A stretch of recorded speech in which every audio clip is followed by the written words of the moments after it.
Assalomu alaykum. Farg'ona tumani Vodil qishlog'idan keldim. Ismim Ubaydullo. Qo'shnimizni farzandi 7 yil davomida farzand ko'rmaganligi tufayli o'sha yigit davolanishgandan keyin o'shalar maslahat berishdi. Lecheniya olib ketishgandan keyin 1 oydan keyin farzandli o'sha yangilik bo'ldi. Shunga sizlar ham boringlar deshgan uchun ham shu lecheniya olish maqsadida keldik chetga. Xudo xolasa shart-sharoitlar hammasi joyida, yaxshi, 3 mahal ovqati bor.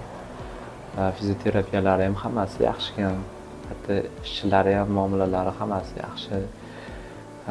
Oshqozonda ham muammosi bor edi, vaqtincha turib boshqa joyga yotaman degan niyat bor edi. Xudo xolasa nima bo'lsa yeb, hali отказ qilgan yo'q. Qancha o'zimda ham shamollash bor edi, yo'tal, hammasi qoldi ham. Birinchi o'rinda ixlos. O'sha yerda men shifo topaman deb kelsa, o'sha maqsadga yetadi. Asosiysi tinch, hali shovqin-suron emas. O'zi shovqin-surondan qochib kelgandik, albatta. Asosiy shu. Haqiqatan ham miya dam olar ekan. Asablar joyiga keldi, xudoga shukr.